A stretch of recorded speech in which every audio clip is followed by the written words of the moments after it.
Hi everybody. Right, so quite a lot of doom and gloom in the first one from Rupert. That's what it's like working with him. So yes, we are in trouble.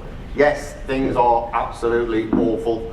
You can look at ice melting. There will be loads more floods and loads more droughts. The climate emergency is real and will get worse. However, you can do something about it. So, what can you do? So I'm going to specifically talk about water. I'm from an organisation called the Water Retail Company. The clue's in the name, we sell water. So can you put your hands up if you switched water companies in the past 5 years? Okay, we've got a couple, but actually all of you did. So all companies here switched their water supplier in the past 5 years, and it probably happened without you knowing it. So George Osborne in his wisdom decided to set up an open market in water, unless you're Scottish, this doesn't apply to you, or Welsh. Set up an open market in water in England. And what happened was, instead of being supplied by, say, Thames Water, or Severn Trent, or Yorkshire Water, you are now supplied by a retailer. So a bit like at home, where you have Octopus, or Scottish and Southern Energy, or British Gas as your supplier of gas and electricity. If you switch, they don't come and dig up the road and put in new pipes. You have a supplier of gas and electricity, and you don't know who they are from the network, but you may do, Southern Gas, that sort of thing, and then you have a retailer on top. And that has happened with businesses in the water market. So if you're in Thames's region, you were switched to a Scottish company called Castle Water without you being asked. And this happened to everyone. So you were all switched to an incumbent water retailer, which means if you haven't looked at your water, you are on the equivalent of the bank base rate for your mortgage. So you've got the worst price and the worst service, probably, at the moment. Not wishing to diss our competitors, but you haven't been offered any extras and you haven't been offered a lower price. So there is an opportunity. So in this I'm going to talk about opportunities. We've done enough on the scariness about climate change. These are the opportunities. So the first thing is, I would suggest that you look at who supplies your water. There is a website called Open Water. Sorry, I don't do slides, I'm just going to talk. There's a website called Open Water that the government run, and on there is a list of water retailers. We're one of them. You have to be a licensed water retailer. There are about 20 active in the market. They all do slightly different things. Go onto that site, phone up some retailers, see whether you can get a better deal. And a better deal may be a lower unit price, or it may be that they'll check your bills and find you're on the wrong tariffs, or it may be that you get better service. So that's the first thing. You can get a lower unit price for your water and a better service. Plus the fact that if you have multiple sites, I mean probably most of you don't, probably individual sites, but if you've got multiple sites and you're being in different areas, you could have a single consolidated bill. You could also get a single bill for your water and sewerage. So some of you, particularly in the south of England, may have a different sewerage and water supplier. So that's the first bit. The second bit is, all businesses can save 30% on their water, just by water efficiency measures. Now, there's some quite nice water efficiency measures in the exhibition out there, but it is 30%. If you haven't looked at your water, you can save a third of it just through some basic water efficiency measures. And there was a point earlier about carbon and water not being that linked. There is a carbon impact from using water, but there is a much larger carbon impact from pumping water, heating water, and creating ice. So water has a very high specific heat capacity, which means it is 10 times more difficult to heat water than it is to heat granite. I don't know how often you heat granite, it's not that easy. So heating water is very expensive, and if you've got a smart meter, as soon as you flick the kettle on, you can see how much it's costing. So hot water is extremely valuable and is a really easy way to hit your energy and carbon targets as well. So first thing is water efficiency. So you can save a lot of money on water efficiency. The second one is drainage, which is always very exciting. Rupert and I talk about this a lot. So particularly if you're in the north of England, you are being charged to dispose of the water that falls on your roof. Now, the majority of people here will be stadia or racetracks or that sort of thing. So you'll have large car park areas, you'll have large roofs. All of that water, if it drains into the sewer, you're being charged for twice. You're being charged a drainage charge and a highways charge. So you pay a percentage of the cost to drain water from roads and motorways in your district based upon your roof area. It's slightly ridiculous and very complicated, but you're paying twice. So if you are a football ground, why aren't you using the water from your roof to irrigate your pitch? Or if you're a racecourse, why aren't you doing the same thing? Why haven't you got permeable car parks instead? These things can pay for themselves in 6 months, at least. Quite often, why haven't you thought about a borehole? Maybe some of you have. I'm accusing you of not doing these things, but I'm sure that all of you have. You're all very clever and you've done them. But why haven't you thought about a borehole? Probably because water's quite cheap. Now, water at the unit rate is cheap, but the drainage charges are not. We're working with a customer at the moment where savings, the drainage is divided into bands. This is all really boring. If anyone wants to know about the detail later, I can bore you for hours on this. But it's divided into 15 different bands. One of our sites, which is a campsite, is paying about 120,000 quid a year for drainage. And just by shifting in one band, they can save about 20,000 quid. These are quite large sums of money, and they are tweaks in the way that the legislation and the billing of water is done. So that's two of them. The third one is, are you on the right tariff? So in the UK, you've got 20 wholesale water companies. They all have about 50 different tariffs each. So any of you who are good at maths, you can multiply that up and you can think about the number of different variable tariffs you could have.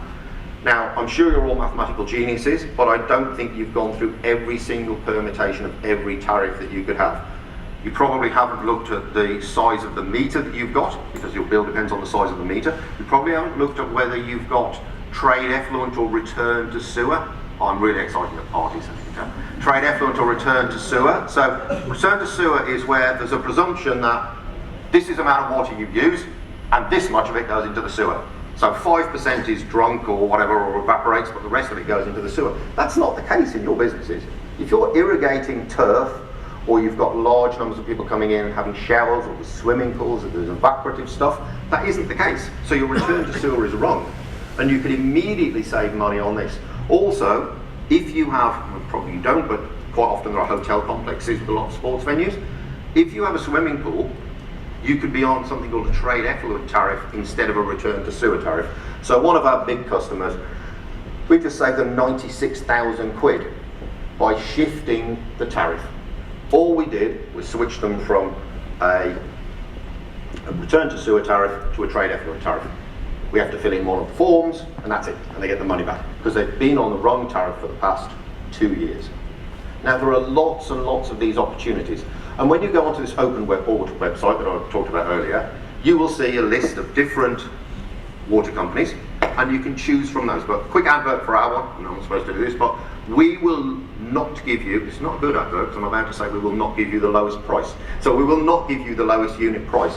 But what we will do is we will look at water efficiency, we will look at surface water drainage, we will look at the tariffs. And the amount of money you can save from those is way more than you will on the unit tariff.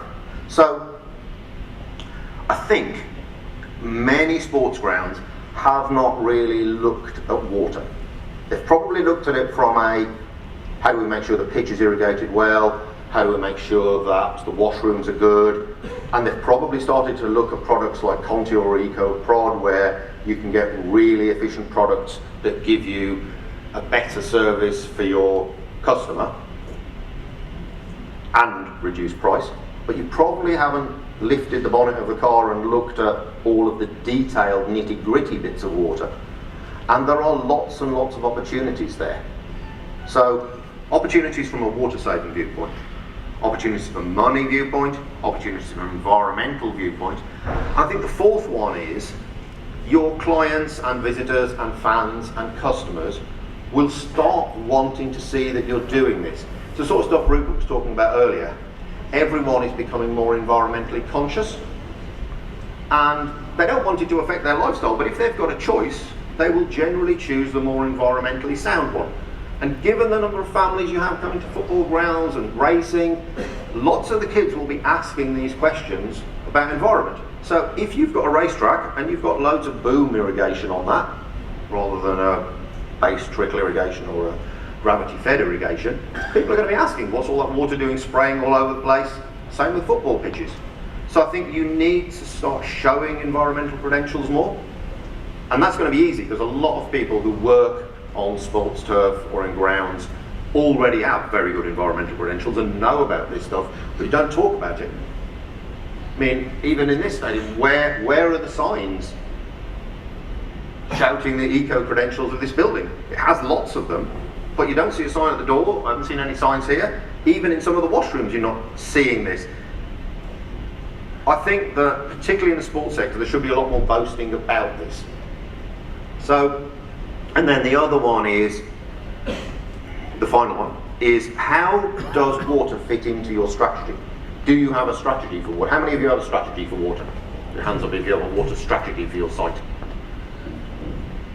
It's the time two again. Good. You've got two. You know what you're doing.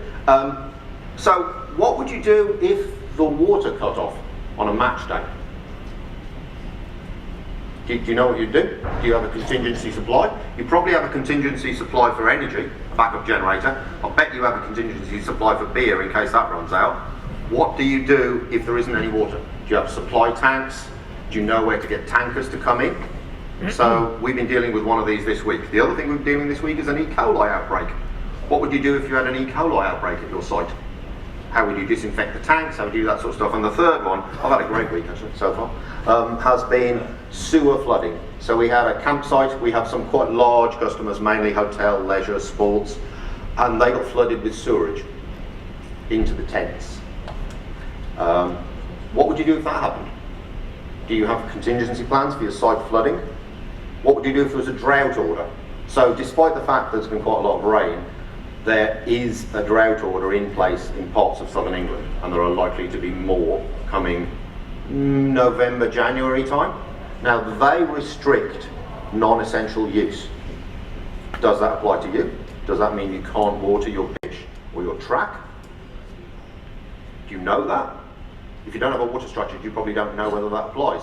Now, we recently worked in the Northwest with one of our clients where we made sure that that didn't apply to them for health and safety reasons. Because they had training fields.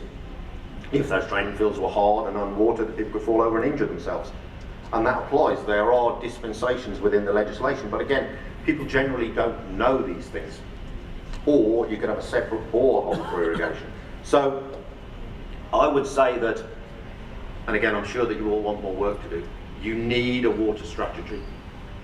I would impress upon you that at the very least, you just need to raise it at board level, and you need to have a meeting where you say, okay, where do we get our water from? Where does it go? Are there any ways we can save money? What do we do if we don't have any water? What do we do if there's a pollution incident? What are the paybacks on these things? So start to analyse and look at water. And as the water retail company, we'd be delighted to help you with that sort of stuff. We're not very good at advertising because actually we quite like to work with larger clients who have problems. So if you're a very small user, we can recommend you to one of our competitors. And if we can't help you, then we'd recommend someone else. But we are interested in talking to people about their water use. We're interested in making sure that you optimise your water use, that you're getting the best value and you're doing the right thing for the environment. I think that's what today is about. So, I'm losing my voice. Very happy to chat to any of you about this later on. But if you take away one thing from today, please go back to your business and talk about water. Ask some questions about water. Ask and look at the Open Water website to see if you can choose a different retailer. And start to think about contingencies for floods and droughts. Thank you very much.